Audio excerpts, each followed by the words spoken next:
So I was telling, cell A secretes substance which acts on a nearby cell B. Example we just discussed, enterochromaffin-like cells secrete histamine, which will bind to the receptors on what cell? Parietal cell, which is responsible for secretion of hydrochloric acid. Since we are describing hydrochloric acid, give me the pump on the parietal cell. What's the pump? H plus has to come to the lumen, so it has to be the hydrogen potassium ATPase pump. And that's an example for what type of transport? Primary active. What is primary active? It's going against the gradient, so it requires ATP. So where will histamine come into play? This is the surface facing the lumen and the basolateral surface facing blood. Enterochromaffin released by enterochromaffin-like cells release histamine, which will bind to the receptors on the basolateral surface, which can stimulate this proton pump.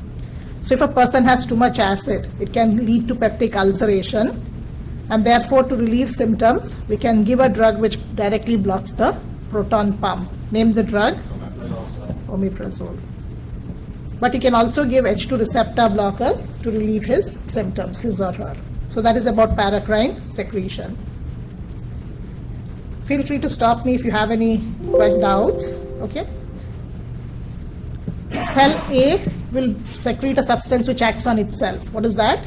Autocrine. Give you an example. Any type of feedback regulation, positive, negative, cell can act on itself, which is autocrine. Cell A communicates with the cell B, which is far away across the bloodstream. Endocrine. Neurons secrete a substance which will interact with the receptors on the adjacent surface. Neurocrine. Next, two cells are in contact with each other. There's physical movement of substance from cell A to B through what? A gap which is formed by connexins. So the gap is a connexon. What's the width of a connexon?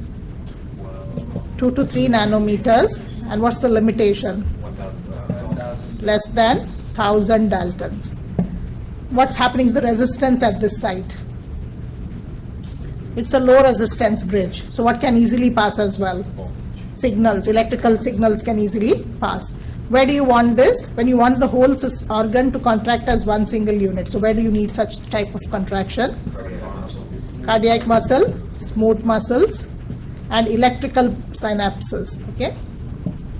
Two cells are in contact with each other, but there's no physical movement of the substance between the cell. There's no break in continuity. Cell A secretes a substance which interacts with the receptor on the adjacent cell B. What is this? Juxtacrine. Where do you find it? Immune cells, white blood cells, Sertoli cells. So that's with cell to cell communication, the different types of cell to cell communication. If you have concentration of substance on the x-axis, rate of transport on the y. As you increase concentration, rate of transport increases in a linear fashion.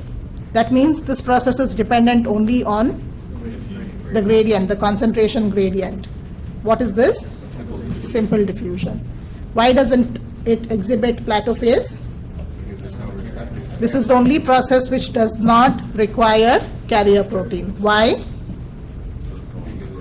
Because it is lipid soluble, so it can easily penetrate. Give me examples for lipid soluble substances. Oxygen, CO2, steroids. These are all lipid soluble, so it won't need any carrier. It can simply penetrate. What about voltage gated, ligand gated channels? Why are they called so? Because these have gates, and these gates generally are closed. Any voltage or a ligand, when it binds to it, can open the gate. But once the gate opens, if I'm talking about sodium channels or potassium channels, who will determine which direction the ion is going? The concentration gradient. So ionic movement, if I ask you, what is the ionic movement through the voltage gated or the ligand gated channels? What will be your answer? With the electrical gradient. No, before the electrical, what is built up? Concentration gradient. So once the gates open, how is the ion moving from its high to its low concentration? So which process is it? Simple diffusion. So ionic movement through these voltage or ligand gated channel is simple diffusion. Are the ions binding to the channels? Are the channels responsible for holding those ions and ferrying it across? No. The channels just have gates. Once this door opens, the ions are simply moving along the gradient without any carriers. So what is it an example for? Simple diffusion. You get this? Because it's confusing. You think that it's not simple. It is simple.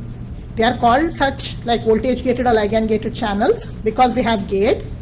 Depending on voltage changes, the gate will open. But once the gate opens, there's nothing to influence ionic movement as such, only the concentration.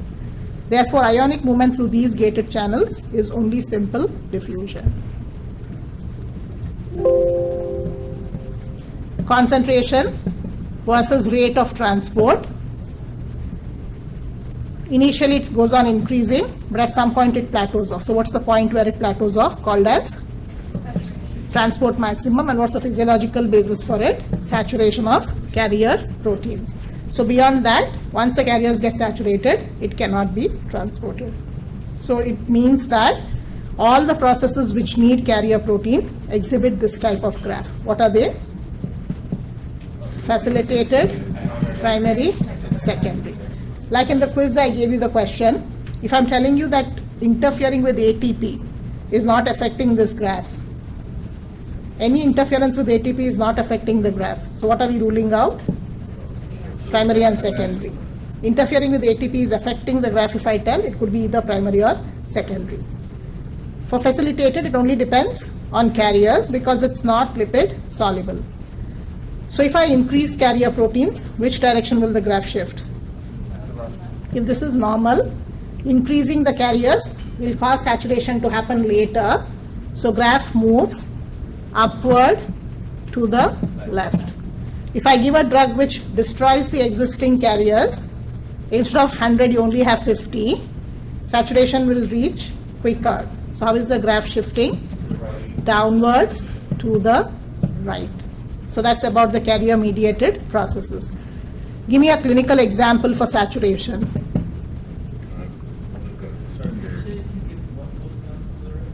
If you give some drug which destroys some of the carrier proteins, you reach saturation earlier, graph shifts downward.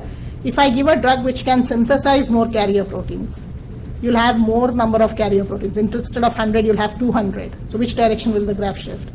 It will reach saturation later, so it will shift upwards towards the left of from your left hand side. Downward means towards your right hand side.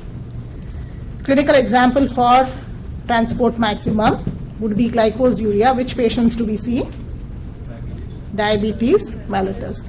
Their sugar, blood glucose exceeds the transport maximum. So what was the plasma glucose level at which the carriers get saturated?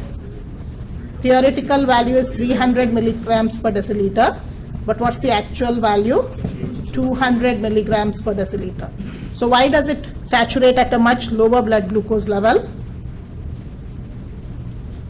It depends on carriers. So are all the tubules of the same length? Your nephrons, some have long tubules, the cortical nephrons, juxtamedullary nephrons have longer tubules. So because of a difference in length of the tubules, we call it as heterogeneity of nephrons. Since some nephrons have shorter tubules, they have less carriers, therefore they reach saturation at a much lower value than what would have been expected. Okay, so this is simple diffusion graph versus carrier mediated graph.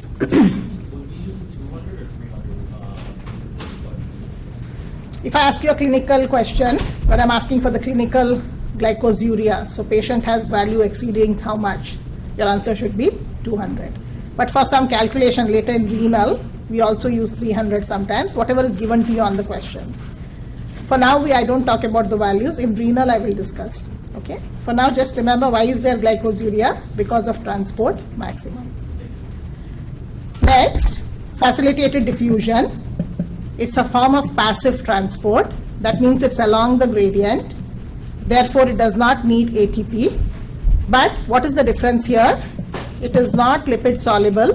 Therefore, it will require a carrier protein. So now, that is facilitated. What is primary active transport? Against the gradient, so it will require ATP. What is secondary active? Secondary is always clubbed with which solute? Sodium. So if you see a transporter with sodium, SGLT, sodium calcium, it has to be secondary active. Why is it called secondary active? It relies on the sodium potassium ATPase pump. Since sodium goes out, there's an intracellular sodium deficiency which is created. That signals this pump. Look here, there's no enough sodium, so please get some sodium in. But in that process, it transports another solute, either in the same direction or in the opposite direction. So now what I want you to do is, stomach we already saw, it was primary active, proton pump. Muscle, heart, then you have the adipose tissue skeletal muscle, intestines, and then here you have the renal tubular cells. In the muscle, we are talking about the sarcoplasmic reticulum. Which pump is located? Calcium ATPase pump, which is an example for primary active because it's pumping calcium against the gradient. In the heart, for contraction of the heart, what do we need? Calcium. So that should give you a clue to remember the pump. So what is the pump? Sodium calcium exchanger, which gets in sodium, extrudes calcium. So that would be an example for secondary active, which is dependent on the primary active sodium potassium ATPase pump. So if you block ATPase pump, what will happen to this secondary pump in the heart? Stops. Which drug? Digitalis or OABN. They can block ATPase pump. Therefore, if you block the pump, there's no sodium need. So secondary will not be activated. So if you block this pump, calcium won't leave, calcium accumulates, and that will increase the myocardial contractility. So normally, what is the sodium potassium doing? How many sodium goes out? 3. And how many potassium enters? 2. So normally, because of the pump, our gradients are maintained. Sodium is always greater outside, potassium is always greater inside, thanks to the ATPase pump. Therefore, 3 going out, 2 positive coming in. So inside of the cell normally is hyperpolarized, negative. If you give digitalis, this movement is stopped. So what will happen to the inside of the cell? Become positive. So cell will remain in the depolarized state. So based on what the question is asking you, you should be able to answer. Adipose tissue and skeletal muscle are the tissues which are dependent on insulin. So what's the glucose transporter which is inserted by insulin? GLUT4. So adipose tissue and skeletal muscle is GLUT4, insulin dependent. It carries only glucose, so it's an example for facilitated diffusion. In the intestine, which is the transporter which is present both on the apical and basolateral surface? Same transporter. GLUT5. So GLUT5 is present both on the apical and basolateral surface, responsible for carrying fructose. Therefore, fructose movement from the lumen into the cell all the way into the blood throughout would be, it's carrying only fructose. So what's an example for? Facilitated diffusion. So fructose movement from the lumen to the cell to the blood through and through is facilitated diffusion. Unlike that, what about glucose? Say in the renal tubules or even the intestine. On the apical surface, transporter for glucose would be SGLT, and on the basolateral surface, the transporter is GLUT2. SGLT carries sodium and glucose. So it has to be what transporter? What type of transporter? Secondary active. Once it enters the blood, GLUT would be facilitated. So if I ask you, movement of glucose from the lumen into the cell, which process? From the lumen into the cell, which process?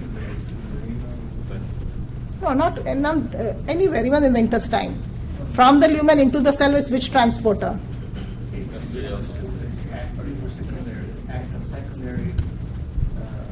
No, wait.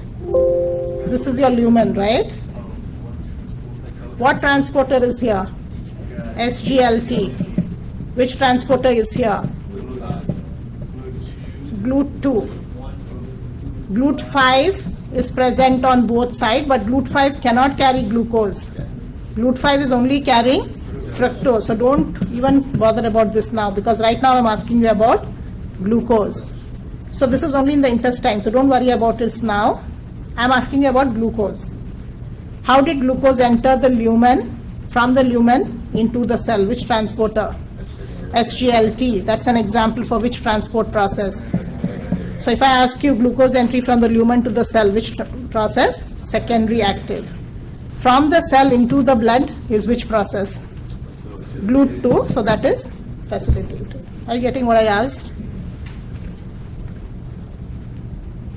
So those are the different: facilitated, simple diffusion we did, primary active, secondary active, pumps. What's osmosis? Movement of? Osmosis is only movement of water. From where to where? So osmosis is movement of water alone from a solution of less concentration towards a more concentrated side. Concentration depends on solutes. So greater the solutes, greater is the concentration of the solution. So what will happen when the solutes, they dissolve, they generate osmotic pressure, so that's what drives water. So water movement from a dilute to a concentrated side is osmosis. Where does this happen? In your kidney. Sodium gets reabsorbed into the blood. Therefore, what will happen to osmotic pressure in the blood? It starts increasing, and that acts as a driving force for water. Even in the intestine, solutes are absorbed first, and that drags water, osmotic drag. So water reabsorption in our body depends on osmosis. Formula for osmolarity: concentration times G. G is the number of particles. Sodium chloride, calcium chloride, KCl, glucose urea don't dissociate, 1. Based on that, if you have 100 millimoles per liter of sodium chloride, solution A, solution B has 50 millimoles per liter of calcium chloride. Comment which direction will water move, from which solution to which solution. I've given you both in millimoles. So what's your first job? Calculate osmolarity. C times G. How much is it? 200 milliosmoles per liter. Solution B, 50 times 3. How much is it? 150 milliosmoles per liter. So one with the higher osmotic pressure, osmolarity, generates high pressure. So it drags water from solution B to solution A. So that's one basic calculation where you will be asked to comment on water shift and calculate osmolarity. Depending on that, the solution with comparable solution which has a higher osmolarity is hyperosmotic, and the one with the lower osmolarity is hypoosmotic. Which percentage of saline gives rise to an osmolarity of 300 milliosmoles per liter on an average? 0.9% saline. So 0.9% saline when we make has a calculated osmolarity of 300, which is equal to your ICF and ECF osmolarity. So 0.9% sodium chloride, will it cause any change in red blood cell? No. So that's why it's called isotonic. If you suspend red blood cell in 2% sodium chloride, higher osmolarity. So what will it do? Drag water, RBC will shrink. So any solution which shrinks the red blood cell would be hypertonic.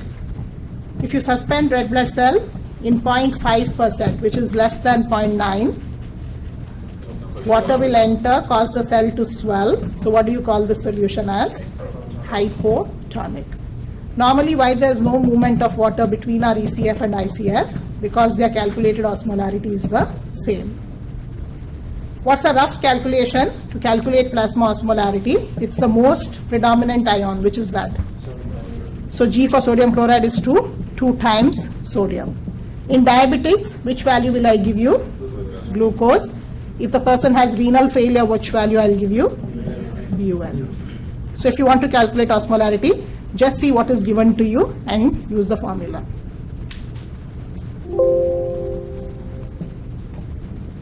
You're suspending red blood cell in 800 milliosmoles per liter of urea. Second, suspend red blood cell in 150 millimoles per liter of sodium chloride. Suspend red blood cell in 200 milliosmoles per liter of sodium chloride and 200 milliosmoles per liter of glycerol. Suspend red blood cell in 800 milliosmoles per liter of sodium chloride. Start from 1. What happens in 1? Nothing. Why? Urea penetrates. What's the property of urea? It penetrates. But what should you not forget? What is an inherent osmolarity within the red blood cell? It already has 300. Doesn't matter if it penetrates or not, it already has 300. And because urea easily penetrates, what will happen? It's leaving the solution and entering the cell. So what will happen to osmolarity within the cell? It will increase. And what will happen to osmolarity outside the cell? It will decrease. So if RBC had 0 osmolarity, then yes, it will move, reach equilibrium and nothing will happen. But don't forget that RBC has 300. So when urea enters, what will happen to RBC osmolarity inside the cell? It increases, but solution is losing urea. So what will happen to the urea? It's not contributing to the solution. So osmolarity inside your cell will increase, osmolarity of the solution will decrease. Therefore, what will happen to the cell? It should swell. So whenever I give these type of questions, draw a circle of red blood cell and write 300 inside first. Then ask yourself. Second, that is nothing because I gave you millimoles. You had to calculate osmolarity, which is equal to 300. So nothing. Third, inside is already 300. Sodium chloride won't penetrate. But what's the property of glycerol? It takes a while and then it will penetrate slowly. So initially, before penetration, how much is the osmolarity? 400. So inside is 300, outside is 400. What will happen to the cell? Water leaves, it will shrink. But once glycerol starts penetrating, then osmolarity inside will increase. Glycerol is leaving the solution. So osmolarity in the solution will decrease. Therefore, what will happen to the cell later? Swell. 800 milliosmoles per liter of sodium chloride. Again, tell yourself inside already had 300. Sodium chloride does not penetrate easily. So outside is 800. It will draw water. So what will happen to the cell? It will shrink. So these are the different scenarios. What if I ask you in form of a graph? Volume. This is normal volume. This would be increased volume, decreased volume. 150 millimoles per liter of sodium chloride. What will happen to the cell? Stay the same, so the volume will be normal. 800 milliosmoles per liter of sodium chloride, A or B? Cell will shrink, so volume will decrease, graph will be B. If water is entering the cell, say inside is 800, outside is 150, water is entering the cell, cell is swelling, so what represents swelling? A. That's with osmosis. We looked at plasma osmolarity. Now let's move to body fluids. What's the dye used to calculate total body water? One substance you'll easily remember, that which penetrates everywhere. What is that? urea, what else? Isotopes of hydrogen, deuterium oxide, tritiated water, then antipyrine. ECF volume, Inulin, mannitol, inulin, sodium and sucrose. Mannitol, inulin, sodium, sucrose. Miss, okay. Plasma volume, one you'll remember, what is that which does not leave the capillaries? Albumin, proteins. So radioactive albumin and Evans blue. So you can calculate total body water, ECF and plasma volume directly because you have their specific dyes. What's the formula for volume of compartment? Dye dilution technique. Initial is the amount injected. Final would be concentration at equilibrium. Suppose something is lost in urine, what will happen to the amount injected? You have to subtract the loss. If I have not given you loss, don't worry. If I have given you something is lost, account for it.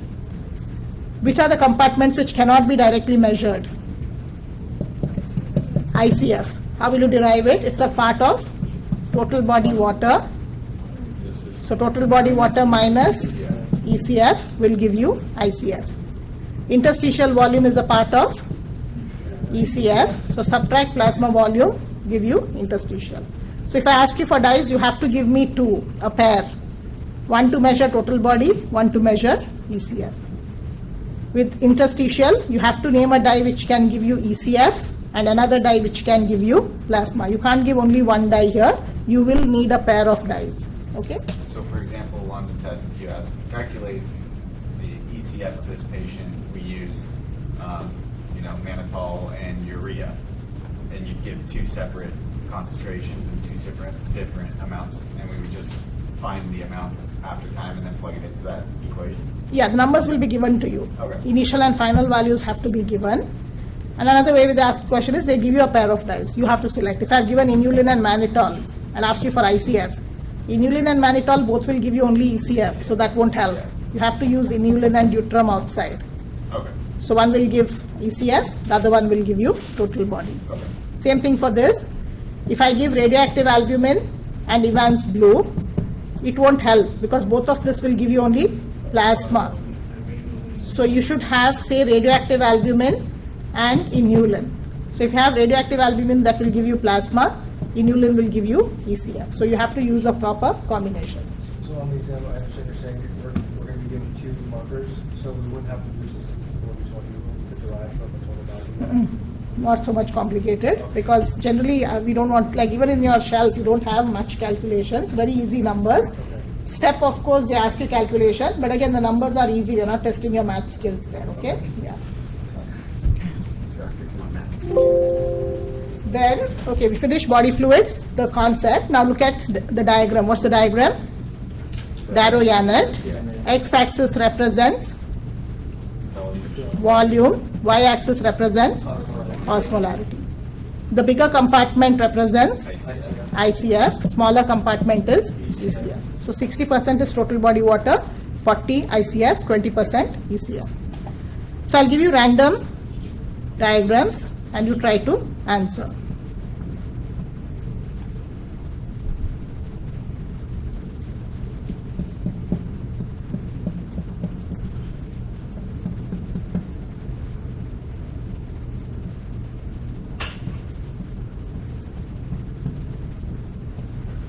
Okay, I've not marked again and again because I know you know it. So first identify the problem in 1.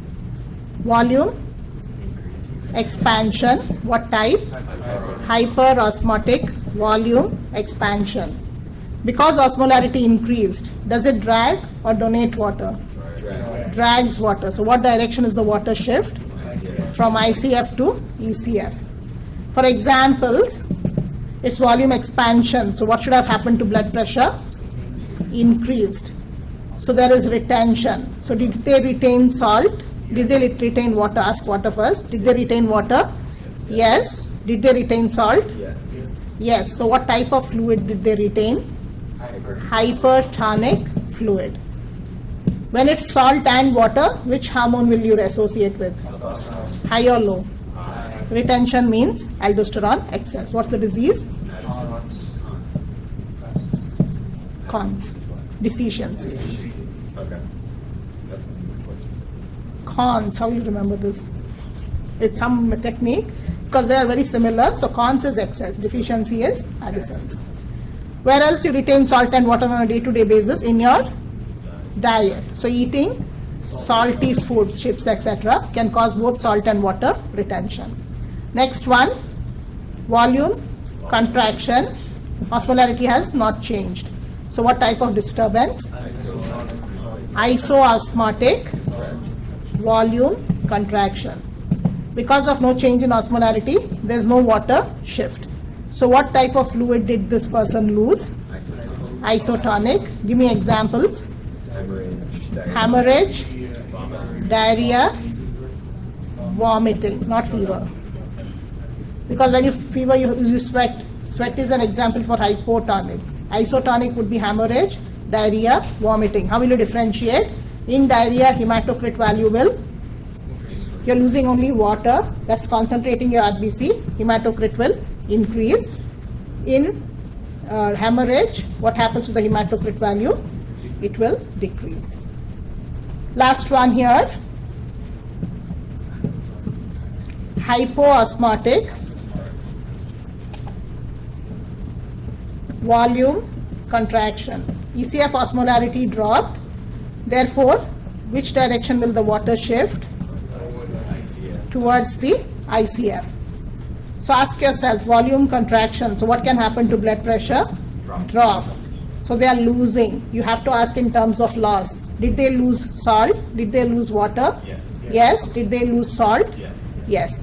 So they lost both salt and water. So what type of fluid did they lose? Hypertonic. And if it's salt and water, which hormone they had lost? Aldosterone. So aldosterone deficiency now would now be Addison's. Okay. Now let's do the other three. We did hyperosmotic expansion and hypoosmotic contraction.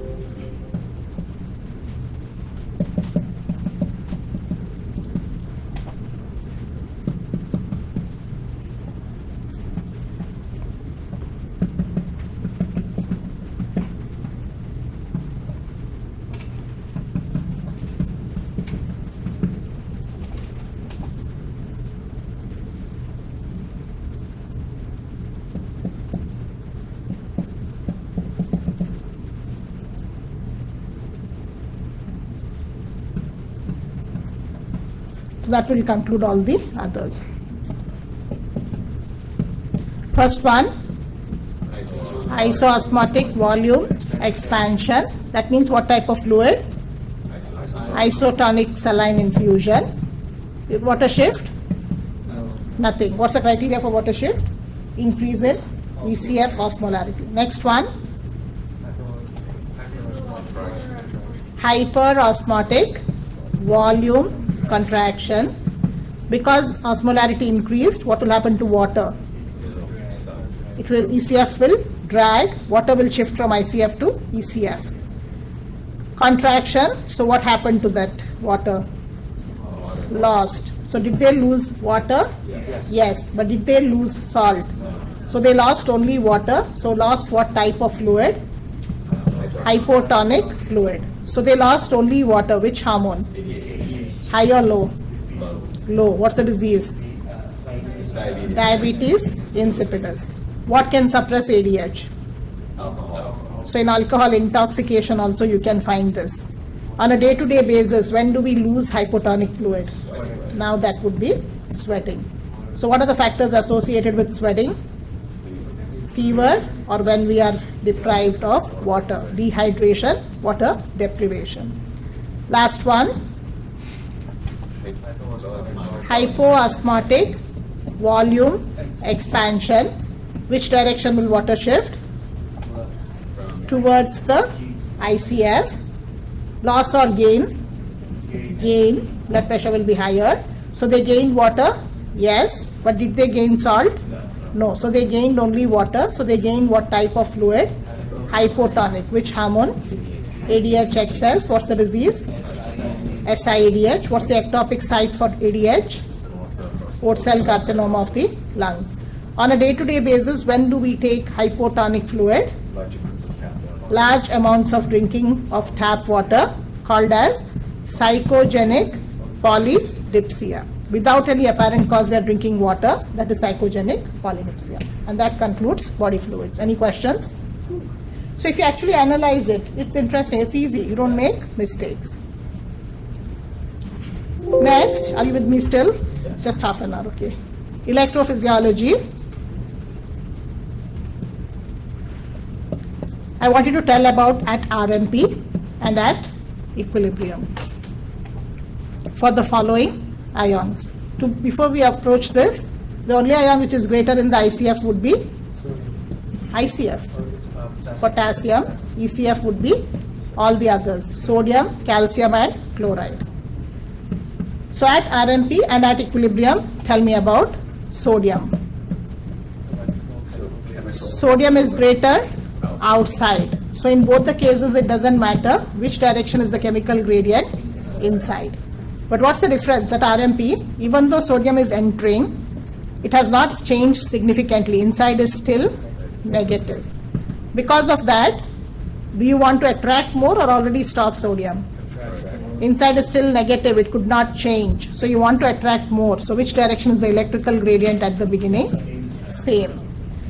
But at equilibrium, sodium large amounts entered, inside changed to positive. So then what will happen to the two positive charges? They repel and electrical will be in the opposite direction. So what equilibrium? What's the sign of equilibrium potential for sodium? Always positive. Potassium is greater inside. So in both these conditions, which direction is the chemical gradient? Outside. Chemical or concentration is the same, gradient outside. So when it leaves, at RMP inside is negative, potassium is positive. So they are unlike charges. Therefore, which direction is the electrical gradient? Inside. Even at equilibrium, when potassium is leaving, what happens to the inside of the cell? Becomes more negative. It becomes negative. So here there is no difference. They'll be similar. Why? RMP is also negative. Equilibrium potential for potassium is also negative. Because they are unlike charges, what happens to the electrical gradient? Opposite direction. Same thing with chloride. Chloride is greater outside. So in both cases, chemical gradient will be inside. RMP is also negative. Equilibrium potential for chloride is also negative. So because both are negative, chloride is also negative.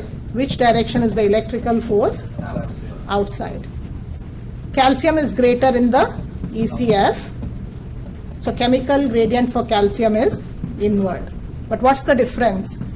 RMP, it has not entered enough. So inside is still negative. So it wants to attract more. So electrical will be in the same direction. But at equilibrium, lots of calcium entered, changed inside to positive. So now they become like charges. And which direction is the electrical? Opposite. And what's the sign of equilibrium potential for calcium? It's always positive. So that is the potentials. Membrane potential is initial, membrane or diffusion potential, and equilibrium potential is at equilibrium. So what's the first and foremost criteria for movement? Concentration gradient. And what gives rise to the potential change? Charge. What's membrane conductance? Gates. Good. It's just a number. So that means it's number of gates which are open. What's net force? Initial versus final. So if I tell you membrane potential is negative 70 millivolts, equilibrium potential is plus 50 millivolts, what are the possibilities? Which ion contributed to this change? It was negative, it became positive, so sodium or calcium influx. What's the net force? It was negative 70. Don't worry about the signs. See, this is 0. So it was 70 below, 50 above. So how much is it? 70, 80, 90, 110, 20. Correct. 120. So what do you think?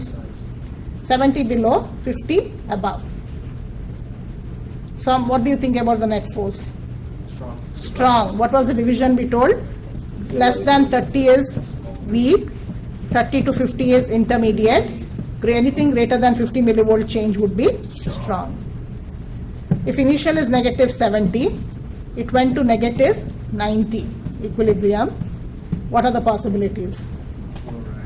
Potassium. Chloride influx or potassium efflux. And what's the net force? 120. It became negative by 20 millivolts. So we categorize it as weak.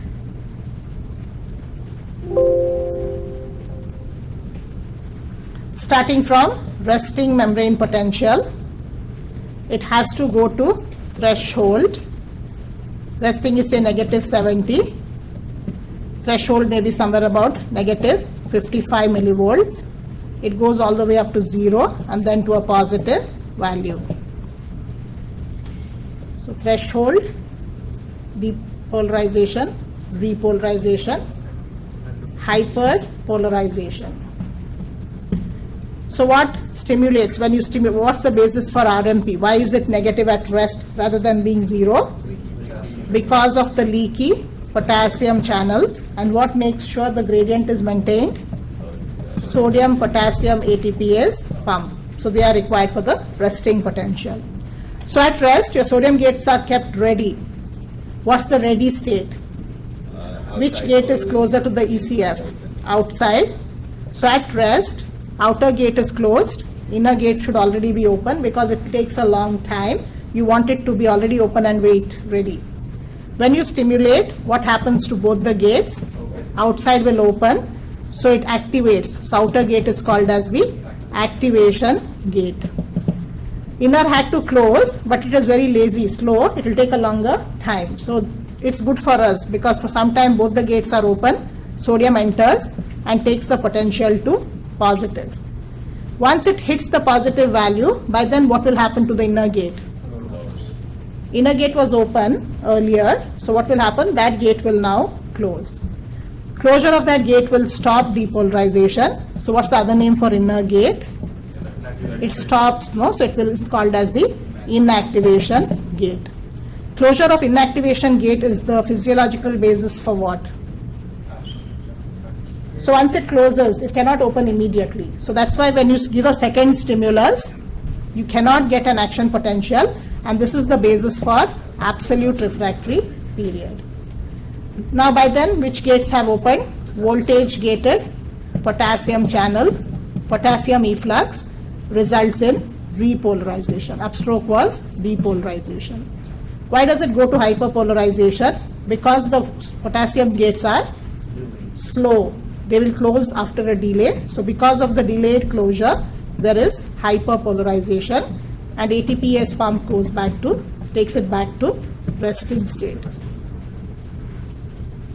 Okay, so that's why it goes back. Meanwhile, once the inner gate has closed, during repolarization, what happens to the sodium gate? So as the potential is going towards negative, sodium gates are sensitive to negative. So that sends signal to the sodium gate to get ready. And what will be the ready state? Inner will open, outer will close. If there is no repolarization, if the potential is not going to negative, it is remaining at positive, nothing is there to tell the gate it has to be ready. So this won't go back to rest. It remains in this sustained inner gate closed. And what's that called as? Persistent depolarized state.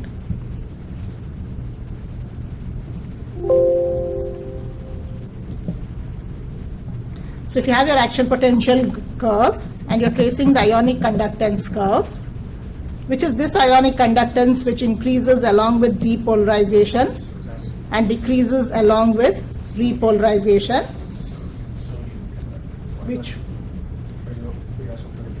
blue one, sodium, right? At that point, there was the highest potassium conductor. Not potassium. This is depolarization, no? D means it's becoming positive. I'm sorry, I'm looking at the repolarization for the. No, I was talking about this upstroke. Okay, so it's sodium influx, the sodium conductance curve. it's increasing along with depolarization, and with repolarization it's decreasing. So this curve has to be sodium. Which was the other curve? It will start increasing only after depolarization. It peaks at repolarization and then decreases. So this has to be potassium. Then couple of it I gave you in the quiz as well. So if you have points A, B, C and D, point which is closest to equilibrium potential of potassium. Ask yourself, are we looking at a positive or a negative point? Negative. So most closest would be C. Equilibrium potential for sodium would be the most positive point A. Highest sodium conductance would be where maximum number of gates are open, should correspond to depolarization A. Highest potassium conductance has to correspond to the repolarization phase. It has to be B. Least ionic conductance when all the voltage gates are closed. So at C, some of the voltage potassium is still open. So the least conductance would be at the resting state. That would be D. Okay. If resting membrane potential is at negative 70 millivolts, then you have several lines going up or down.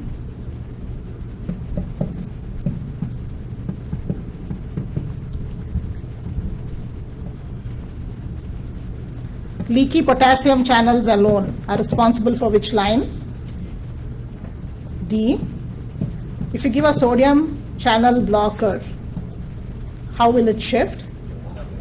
Nothing, because sodium is already closed. If you give a blocker, doesn't matter. If you increase sodium conductance maximally, how will the line change? If I have told it increases sodium conductance, yes, it does not contribute to RMP, nu and mu. Why? Because they were closed. But suppose you induce the opening of sodium gates, conductance is nothing but gates, you have to take it into account. So it's increased maximally means you will choose the most positive point. Increased chloride conductance, maximally, it has to be the most negative point. I have to tell something to choose one line. If I just give increased conductance, it can be both E and F. Maximum conductance, if I'm telling you, you have to go to the most negative or the most positive point. Increased calcium conductance, maximally, again it should be the most positive point.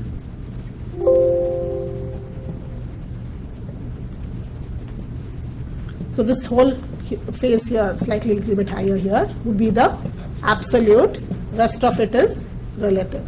And I told you why is absolute, because at the end of depolarization, there was closure of the inner sodium gate. So immediately if you stimulate anywhere along that, your gates would not have recovered. But what happens in the later part, some gates would have recovered and your stimulus is away from the threshold. So if you give a normal stimulus, you won't, your potential is away from the threshold. So if you give a normal stimulus, you won't get. But if you give a stronger stimulus in the relative period, you get an action potential. So that's the concept of absolute and relative refractory period. Give me a drug which blocks voltage gated sodium depolarization. Lidocaine, where do you use it? Local anesthetic. Toxin, pufferfish, tetrodotoxin. Which condition delays repolarization? Hyperkalemia, and that will keep the inner sodium gate closed, and that's called the state of persistent depolarization. And hypokalemia takes it Away. So I'll give you a table where you do it side by side. So potential is propagated quicker in myelinated. What's that jumping called as? Saltatory. Give me a disease which destroys the myelin sheath. Multiple sclerosis, Guillain-Barré syndrome. What's the difference? Which is central is multiple, peripheral would be Guillain-Barré, and infection, which is related to post-inflammatory or post-infection. Guillain-Barré is inflammatory or post-infectious. Now let's summarize hyperkalemia.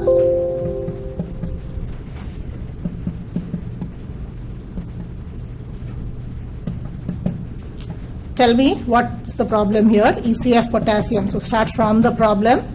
Because of that, what happened to the gradient? Due to which, what happened to the potassium efflux? Because of that, what happened to RMP? And how that affected the action potential as a whole. In hypo, what happened? The ECF potassium decreased. So it went away from 120. Gradient will increase. Efflux will increase. RMP will be more negative. It goes towards hyperpolarization, which is away from the threshold, due to which the action potential gets delayed, and that results in muscle weakness. In hyper, potassium outside increased. It went closer to 120. Gradient decreased. Efflux will be decreased, because as per Fick's law, diffusion is directly proportional to the gradient.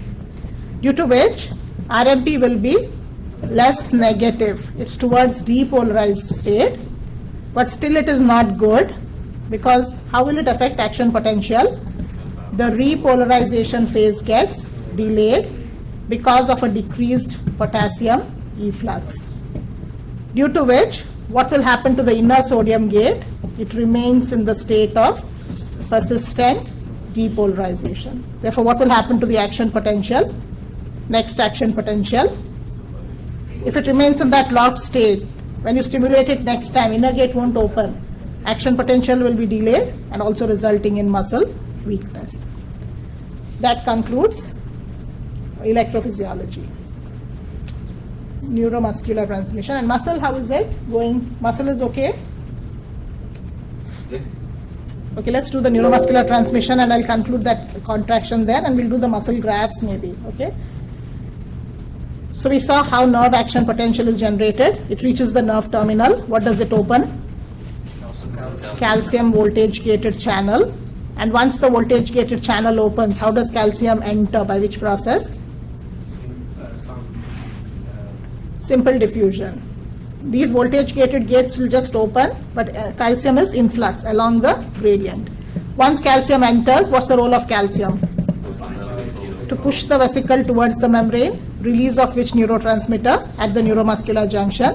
Acetylcholine, which binds to nicotinic receptor, which opens predominant ligand gated channel, sodium, and the potential generated at motor end plate is end plate potential, initially 0.4, and then it builds up. Why does it be only 0.4 when we're talking about sodium? It should have been very positive. Because they found that there is some amount of potassium gates, that's a separate gate, but we're just showing it here. There is a separate potassium gate which may also open, through which potassium slight amount will leave. But still, who is dominant? Sodium. So end plate potential, what you get will be positive, but not very positive. How does it reach the threshold? By a lot of them. Lot of them join together, summation, takes the membrane to threshold and generates action potential. The action potential generated in the muscle travels and invaginates into the T-tubule. So I need more space here. You can continue it. So when it invaginates into the T-tubule, what's the receptor located here? DHP, dihydropyridine receptor. What's the action of DHP at rest? It keeps the rhinodyne. Keeps rhinodyne gate of sarcoplasmic reticulum closed. Arrival of action potential moves the DHP, opens up the rhinodyne gate, calcium gets released. Calcium binds to which component? C component of troponin, and it moves away, dragging the entire globular structure. And what is the T component dragging along with it? Tropomyosin. So what is the function of tropomyosin at rest? To cover the binding sites, but when it moves away, the binding sites are exposed. Who is waiting for this opportunity? Myosin head. What increases the affinity of head to the binding site? Hydrolysis and ADP. Only if ADP is attached, it will bind, then undergo power stroke. What breaks the cross bridge? ATP. So one of the questions which you all got that time, they're telling ATP was injected. It's binding to the sarcomere. And this ATP is responsible for which of the following? So if they're telling you ATP is binding to the sarcomere, that means to the head, it's decreasing the affinity. So what does ATP do there? Breaks the cross bridges. Give me a condition where this fails to happen. No, rigor mortis. When do we not have ATP? After death. So post-mortem, after death, there's no ATP to break the cross bridges, resulting in sustained state rigor mortis. What happens when you stop the action potential? Release of calcium stops. DHP, ryanodine all go back to resting state. Ryanodine will close. Calcium levels start decreasing. That will signal troponin to release calcium. And who will take it back? Calcium ATPase. It goes back and has to be bound. So binds to calciquestrin. So if they tell you there's increased activity of ryanodine gate, what's happening? Contraction, increased binding of calciquestrin to calcium, relaxation. Both need ATP, so both contraction and relaxation would be active process. Give me a disease where there's continuous release of calcium, so it's not going back. Tetanus. So what's the problem? Organism? Clostridium tetani. Where do they live? Soil or rusty surface. So following injury, gains access to blood, produces a neurotoxin which inhibits glycine and GABA. So which channels fail to open? Chloride. Chloride influx fails to happen. So inhibitory postsynaptic potentials fail. So there's continuous excitation and sustained contraction, tetanus. Therefore, inhibitory postsynaptic potential is a negative potential at the postsynaptic membrane. An ion responsible for that would be chloride influx. What's excitatory postsynaptic potential? Positive. Give me a neurotransmitter, acetylcholine. Which ligand-gated channel is responsible for that? Sodium. Alzheimer's. What's the neurotransmitter involved? A for A. So depletion of acetylcholine. Parkinson's, what's the clinical feature? Memory loss. It affects areas associated with learning and memory, so short-term memory loss, cognitive defects. Parkinson's, where is the lesion? Substantia nigra of the basal ganglia. What's the neurotransmitter? What? Depletion. Clinical features? Tremors, rigidity, akinesia or bradykinesia, and postural changes. Disease where dopamine is high, schizophrenia.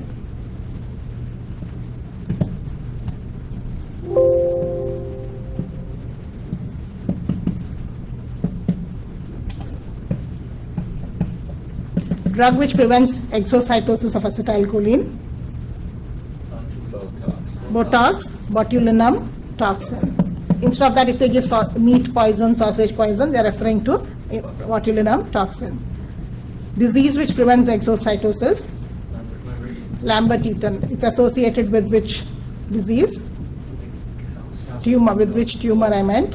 Oat cell carcinoma of the lungs, which generate antibodies. And what do these do? Block the voltage-gated calcium, preventing again exocytosis. Drug which is blocking nicotinic receptor from the curare group. I'm asking you drug. So what's your answer? D. Tubocurarine. Where is it used? Skeletal muscle relaxant. So they may not give you the drug. They may tell the patient is on a skeletal muscle relaxant. So what is it doing? Blocking the nicotinic receptor. What's the toxin?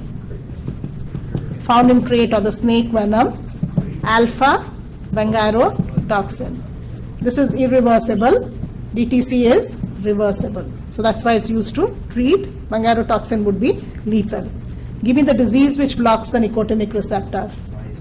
Myasthenia gravis, where antibodies block the receptor. What will you do to treat it? Neostigmine or pyridostigmine. What are they? Acetylcholine esterase inhibitors. Normally what does the esterase do? Breaks down. So by giving this drug, you are increasing the lifespan of acetylcholine. So instead of packets being released, you have large amounts already there. So a larger amplitude of end plate and action potential is easily generated. So for a disease, if you're giving acetylcholine esterase inhibitor, it is helping. What happens in organophosphorus poisoning? Later in farm, they'll talk about organophosphorus, the pesticides what we use. They also do the same thing. They're acetylcholine esterase inhibitors. So in you and me, we don't have a problem. So what will happen if you're inhibiting the acetylcholine esterase? There's large amounts of acetylcholine present in the cleft. So there's continuous generation of end plate potential. There's an increased excitability and increased muscle contraction, resulting in muscular spasms. So it's not good, patient can die. So without any apparent reason, if somebody has accidental or suicidal poisoning, organophosphorus poisoning is same as neostigmine, pyridostigmine. It inhibits the esterase, but in a healthy person who did not have any problem. But in disease myasthenia gravis, it is used for its benefit. That concludes neuromuscular transmission. Muscle we just did, right? So the graphs you're okay? Yeah. What's this A and B? You have afterload versus velocity. So when there is zero afterload, A has Vmax here, B has Vmax higher. That means afterload is not the determining factor. They inherently have high speed or low velocity. And what is that main determinant? Myosin ATPase activity, which has higher. B has higher, so it is white or fast. Depends, it's used for exercise, so depends on anaerobic metabolism. A is slow, otherwise called red. ATPase activity low.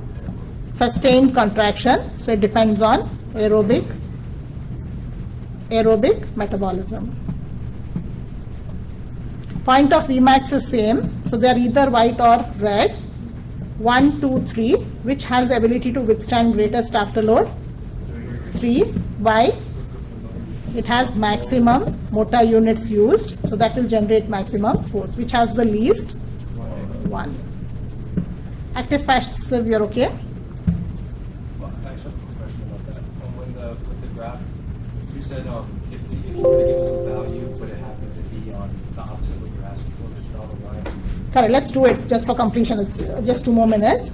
So here length on the x-axis, tension on y. What's passive tension? In a muscle which is not contracting, so it's directly proportional to stretch. Greater the stretch, and who's stretching it? Preload. So greater the preload, greater the stretch, greater the recoiling force, and that will increase the passive tension. So passive tension curve will start from which length? 2.2, the resting length, and it goes on increasing passive. For active tension, at resting length, what happened to the active tension? Max. Why? Because that's the perfect. Because active is seen in a muscle which is contracting, so it's directly proportional to the cross bridge. So maximum cross bridges are seen at the resting length. What happens when the length is less or greater than 2.2? Overcrowding or far away. Both of them will not favor cross bridge formation. So what will happen to cross bridges formed in both these cases? Decrease. Finally, you have the curve, which is the sum of both. That's the total. So suppose I give you point A and I ask you total tension, you simply read. But suppose I'm asking you active tension at point A. So you should tell, okay, it's not on active tension. So how can I correspond this point? I will draw a perpendicular from that point to the active tension curve. And then tension, no, you have to read it on the y-axis. Then draw a line and read it. Say it is 20. If I'd asked you passive tension, you should have dropped it to passive tension curve and read it. So say it was 30. So whatever I'm asking you, drop it down there.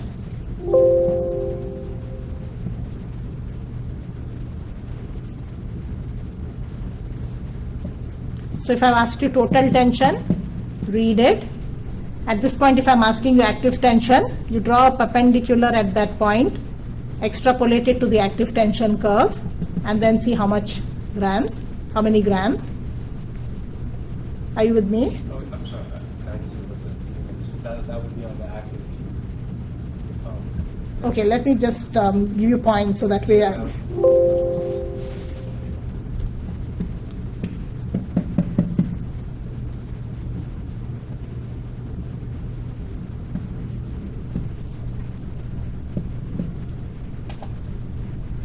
Okay, so if you have point A is on the total tension, and I'm asking you how much of tension is at point A, or how much is the total tension at point A. Say it's 50 grams tension, you will simply read it. But suppose my question is how much is active tension at point A. It's not on the active tension curve. So what will you do? Which of this will correspond? So you drop a perpendicular till it meets the active tension. It is this point. Sorry, my perpendicular is a bit crooked, but you draw a straight line, it will meet it here.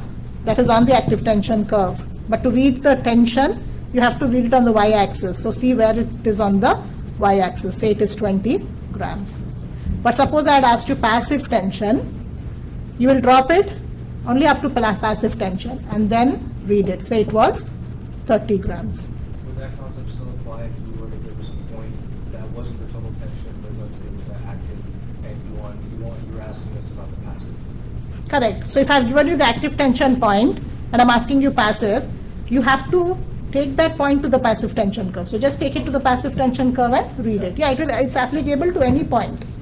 For example, I told you at which point there is no overlap. Oh, no, Absolutely no overlap. That means they are closest or farthest. Farthest. So it should be this point where it went to 0. But do you have a point there? So you draw a perpendicular from that point upward. And which point it meets would be E. So any point from that line onwards. So what are the two answers here? E and F. So I have to be wise and give you the proper one. If I've given you both, you can actually choose both. Any point from there and beyond, there farthest. So first line where it comes is E, and any point after that, F also can be the answer. Any question on preload? If I ask you, you have to take it to which graph? Passive tension curve. Afterload would be active tension curve. Okay guys, that's pretty much it. First block will have 40 questions. Time duration is 40 times 1.3 plus 5 minutes. How much is that? 13 5s are, 13 4s are 42, 52, Yeah. 57, right? Yeah. So 57 minutes, 40 questions. Okay? I'll have one more session next Thursday because Friday I want you to sit at home and just work on questions. I don't want you to be wandering around. So Thursday will be the next video. Okay? Thank you. Thank you so much. It helps. Yeah, it helps a ton. That's why you have to read up a little bit and come. Otherwise, you might get a bit stressed out. But if you need any clarification like you asked, please feel free to ask. Next week will be only recipe. Okay? I feel like with physiology, a lot of it's just repetition, just thinking about it and working it. I know you might get bored when we keep repeating, but in the end, it reinforces so much that it helps.